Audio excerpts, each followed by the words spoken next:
ইউটিউবের সম্প্রতি একটা বড়সড় সমস্যা হয়েছিল, বিশ্বজুড়ে হাজার হাজার মানুষ এটা নিয়ে বেশ ভুগেছেন। তো আজকের এই আলোচনাতে আমরা ঠিক এটাই দেখব যে কি ঘটেছিল সেদিন, আর এর পেছনের আসলে কারণটাই বাকি ছিল। আচ্ছা, গত শুক্রবারে কি ইউটিউব চালাতে গিয়ে কোনো সমস্যা হচ্ছিল? যদি হয়ে থাকে তাহলে জেনে রাখুন, এই ঝামেলাটা কিন্তু শুধু একার ছিল না, অনেকেই একই সমস্যায় পড়েছিলেন। হ্যাঁ, ঠিকই। এটা একদমই কোনো ছোটোখাটো বা বিচ্ছিন্ন ঘটনা ছিল না। বিশ্বের সবচেয়ে জনপ্রিয় ভিডিও প্ল্যাটফর্মগুলোর একটার উপর দিয়ে রীতিমতো একটা ঝড় বয়ে গেছে। চলুন তাহলে একটু তলিয়ে দেখা যাক ব্যাপারটা আসলে কি হয়েছিল।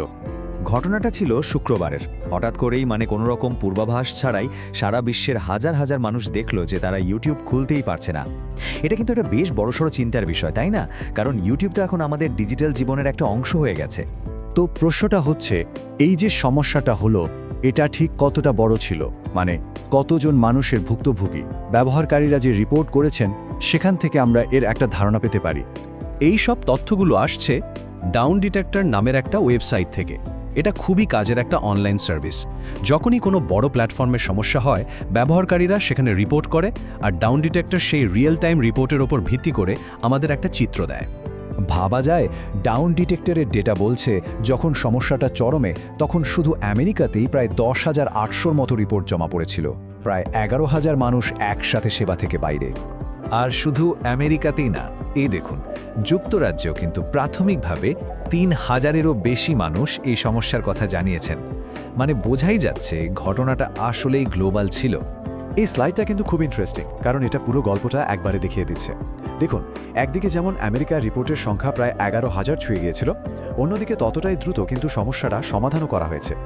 সকাল 9টা বাজতে না বাজতেই রিপোর্টের সংখ্যাটা ধুম করে কমে মাত্র 200-তে নেমে আসে। তবে হ্যাঁ, একটা কথা কিন্তু মাথায় রাখতে হবে। বিশেষজ্ঞরা যেমনটা বলেন, ডাউন ডিটেক্টরের এই সংখ্যাগুলো তো শুধু তাদেরই যারা রিপোর্ট করেছেন।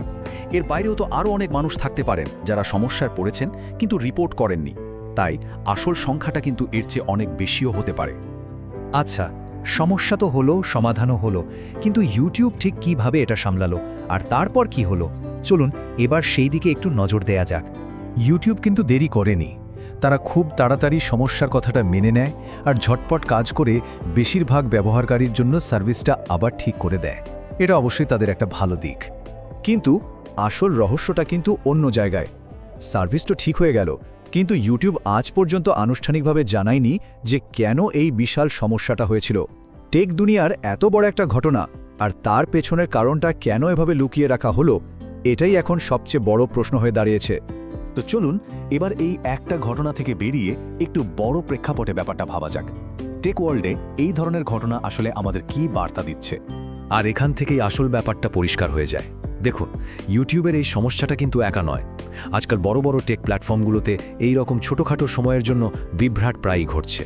এগুলো যেন আমাদের ডিজিটাল জীবনের একটা নতুন স্বাভাবিকতায় পরিণত হচ্ছে, যা আমাদের অনেক কিছু নিয়ে নতুন করে ভাবতে বাধ্য করে। শেষ করার আগে একটা প্রশ্ন রেখে যাই।